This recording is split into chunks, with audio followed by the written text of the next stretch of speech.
पाकिस्तान ने तो जी हद ही कर दी। पहले इंडिया को जंग में शिकस्त दे दी, फिर सऊदी अरब के साथ डिफेंस पैक्ट साइन कर लिया, और अब तो बिल्कुल लिमिट ही क्रॉस कर दी। पाकिस्तान, सऊदी अरब और टर्की ने आपस में एक ऐसा मुआहदा साइन कर लिया है जिसके मुताबिक attack on one country will be considered an attack on all the three countries, यानी किसी एक मुल्क पर हमला तमाम ममालिक पर हमला समझा जाएगा। कौन से ममालिक? एक, नेटो की सेकंड लार्जेस्ट आर्मी यानी टर्की, दूसरा मुस्लिम दुनिया की वाहिद एटमी ताकत यानी पाकिस्तान, और तीसरा दुनिया की लीडिंग ऑयल प्रोड्यूसिंग कंट्रीज यानी कि Saudi Arab.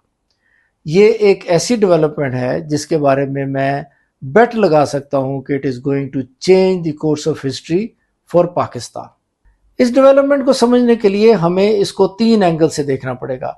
Number 1, strategic angle.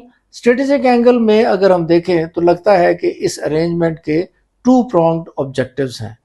Number 1, to counter balance the hegemonic designs of Iran within the Middle East, and number 2, to counter the Israeli threat. इस हवाले से ये जो अरेंजमेंट है ये Middle East में नेट सिक्योरिटी प्रोवाइडर के तौर पर सामने आ सकता है।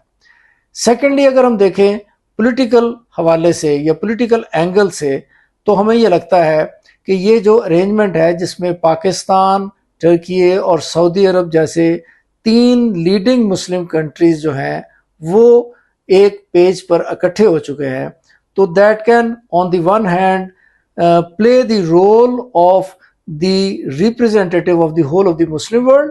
Secondly, as an important international actor at the international scene, यानी कि इंटरनेशनल और ग्लोबल लेवल पे जियोपॉलिटिकली इस अरेंजमेंट को शायद ही कोई मुल्क या रीजन इग्नोर कर सके। तीसरा इसका है इकोनॉमिक एंगल। इकोनॉमिक एंगल अगर हम देखें तो जैसा कि ऑलरेडी मैंने ये डिस्कस किया कि सऊदी अरब जो है दुनिया का लीडिंग ऑयल प्रोड्यूसिंग कंट्री है, तो उस कंट्री जो कि one of the richest country of the world समझा जाता है, उसके साथ जब टर्की जैसी जो एक मार्केट और टर्की जैसी एक डेवलप्ड कंट्री और फिर पाकिस्तान जैसे पोटेंशियल का मुल्क जो है वो शामिल होगा, तो ये एक ऐसा इकोनॉमिक अरेंजमेंट भी है कि इकोनॉमिकली कोई भी दुनिया की मार्केट है या दुनिया का कोई भी ऐसा रीजन नहीं होगा जो इस अरेंजमेंट को इग्नोर कर सके। तो इसका मतलब यह है कि geopolitically, strategically and economically this arrangement is going to play one of the most potent roles in the international arena. इस अरेंजमेंट को लेके आखिरी जो इंपॉर्टेंट पॉइंट है वो है इसकी टाइमिंग। जैसा कि हमें ऑलरेडी पता है कि दुनिया में इस वक्त एक नया वर्ल्ड ऑर्डर इमर्ज कर रहा है जिसमें America is not the only super power, बल्कि अमेरिका की जो सुपर पावर स्टेटस है उसको चाइना और रशिया ने चैलेंज किया हुआ है। लेकिन ये जो अरेंजमेंट नया सामने आया है जिसमें पाकिस्तान, टर्की और सऊदी अरब जो हैं वो हमें एक पेज पर नजर आते हैं, और ऐसा लगता है कि at international level these 3 countries are going to play a collective role.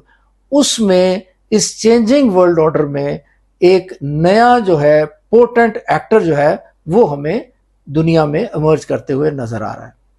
Stay tuned for further updates on national, regional and global scenarios.